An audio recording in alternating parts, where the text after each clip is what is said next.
आज हम लोग बिहार पंचायत राज अधिनियम 2006 देखने वाले हैं, जो Bihar SSC graduation level, inter level ये सब में पूछे जाते हैं, बीएसओ में पूछे जाते हैं।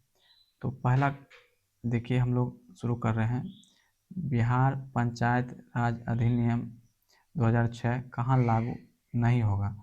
तो ये जो है कहाँ लागू नहीं होगा? ये जो है पटना निगम में लागू नहीं होगा। फौजदारी मुकदमा क्या होता है? देखिए, फौजदारी मुकदमा जो है कि ग्राम कचहरी की न्यायपीठ द्वारा जो है अपराध से संबंधित कार्यवाही जो किया जाता है उसी को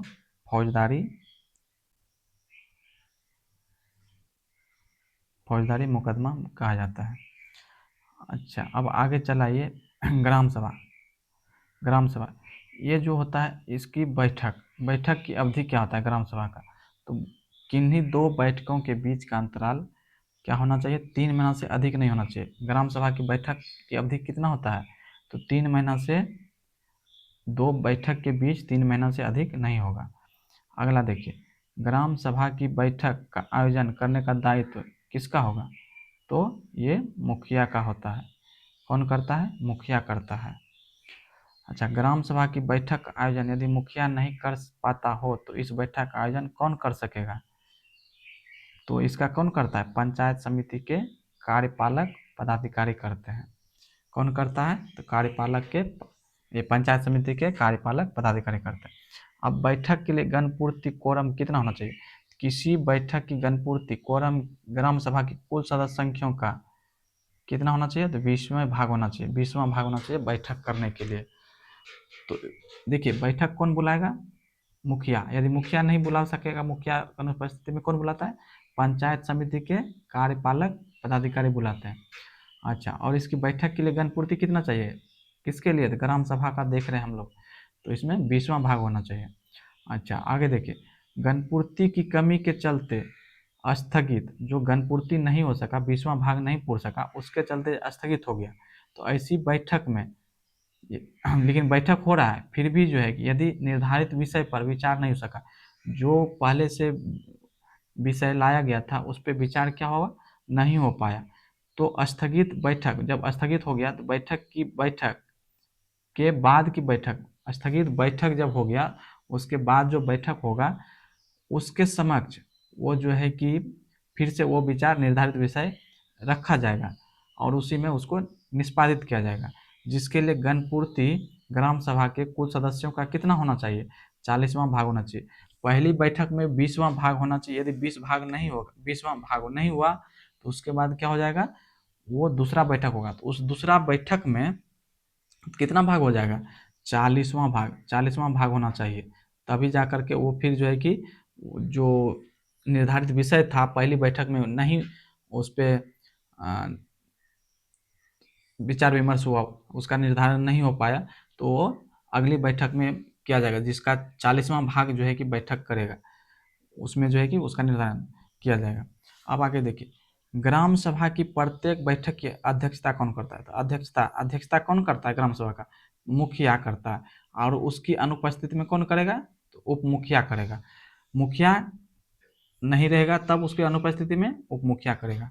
अच्छा, निगरानी समिति, ये जो है कि निगरानी समिति क्या होता है कि मतलब देख रेख करने वाला का इसका गठन जो होता है, तो ये ग्राम सभा करती है। इसका निगरानी समिति का गठन कौन करता है?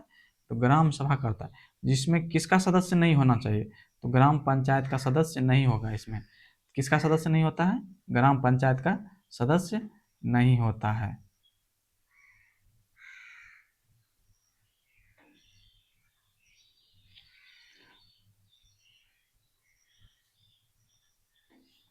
अब आज चलाइए हम लोग ग्राम पंचायत देखते हैं। तो ग्राम पंचायत, ये जो है ग्राम पंचायत क्षेत्र की घोषणा कौन करता है? तो इसमें करता है क्षेत्र जिला दंडाधिकारी करते हैं। कौन करता है? तो जिला दंडाधिकारी करते हैं। ग्राम पंचायत क्षेत्र की घोषणा कौन करता है? जिला दंडाधिकारी करते हैं।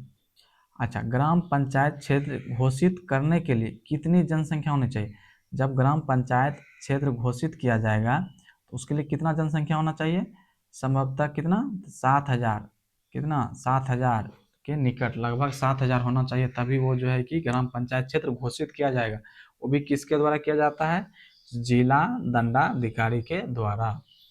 अच्छा आगे देखिए, किसी भी समय उस ग्राम पंचायत में किसी गांव या उसके किसी भाग को शामिल या उससे अलग कर सकेगा और ग्राम पंचायत को नाम बदल सकेगा। ये कौन करता है? क्या बोला गया कि किसी भी समय, कोई भी समय, किसी भी टाइम ग्राम पंचायत में जो है किसी गांव को या उसके किसी भाग को, किसी ग्राम पंचायत में जो है किसी गांव को या उसके भाग को शामिल जो है कि उसमें ग्राम पंचायत में करेगा या ग्राम पंचायत से उस भाग को अलग कर सकेगा, ये जो है कि, और या उस ग्राम पंचायत का क्या करेगा? नाम परिवर्तित कर देगा। ये कौन करता है? तो जिला दंडाधिकारी ही करते हैं, जो कि ग्राम पंचायत क्षेत्र घोषित करते हैं। तो वही जो है कि जिला दंडाधिकारी इसमें जो है कि नाम बदलता है।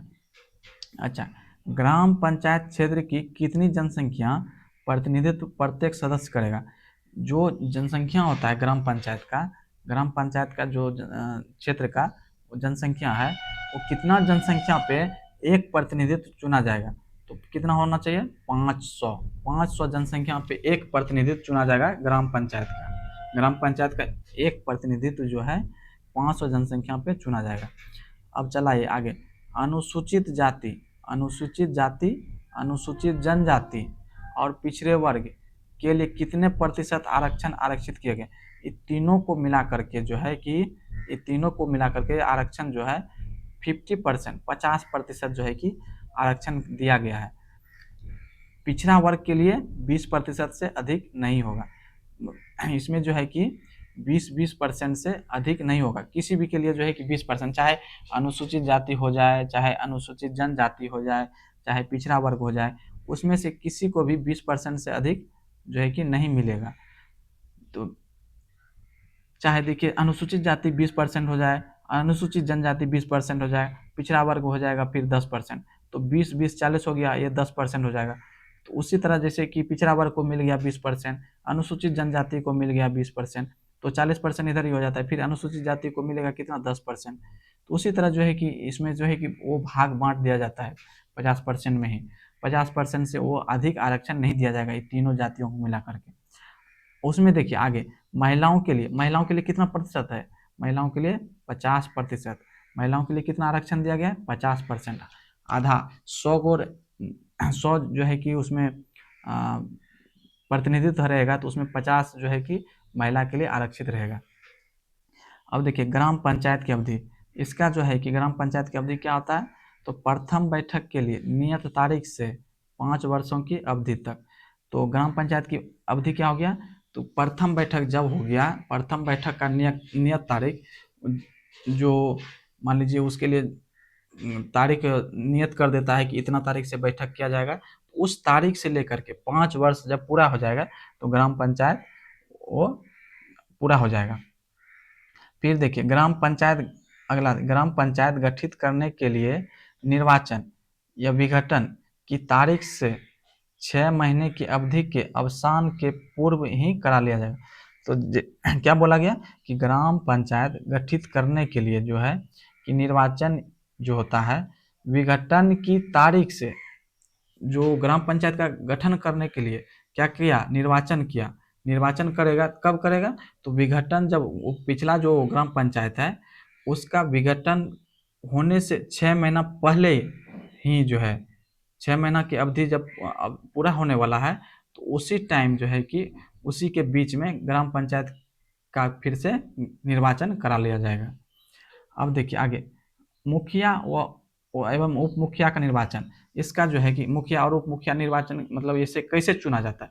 तो मुखिया और उप मुखिया का तो निर्वाचन जो है कि ग्राम पंचायत की, ग्राम पंचायत की मतदाता सूची में दर्ज व्यक्तियों द्वारा प्रत्यक्ष निर्वाचन से निर्वाचित होता है।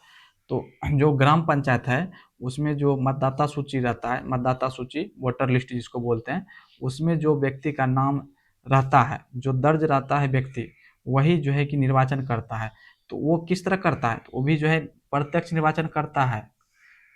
तो प्रत्यक्ष निर्वाचन की नहीं, इसी आदमी को हमको चुनना है। जो आदमी मुखिया के लिए खड़ा है, मुखिया के लिए मान लीजिए 5 आदमी खड़ा है, तो 5 आदमी में एक आदमी को हमको इसको चुनना है, तो वो प्रत्यक्ष निर्वाचन होता है। प्रत्यक्ष रूप से उसको निर्वाचन की नहीं, हम इसी को चुनेंगे, तो प्रत्यक्ष रूप से निर्वाचन हो गया। मुखिया का पद जो है कि क्या हुआ, 6 माह से कम अवधि के लिए जब बचल रहता है तो उसका क्या होता है, चुनाव नहीं करवाया जाता। जब मुखिया का पद जो है कि 6 माह से कम अवधि के लिए रिक्त होता है, क्या होता है, रिक्त, मतलब जो है कि जब पंचायत ग्राम पंचायत का अवधि 5 साल रहता है, तो 5 साल में 6 महीना बचल रहता है, तो उस समय जो है कि मुखिया चाहे किसी कारणवश, चाहे वो उनकी मृत्यु हो जाए या वो अपना पद छोड़ दें, तो उस टाइम क्या होता है कि मुखिया का चुनाव नहीं करवाया जाता है।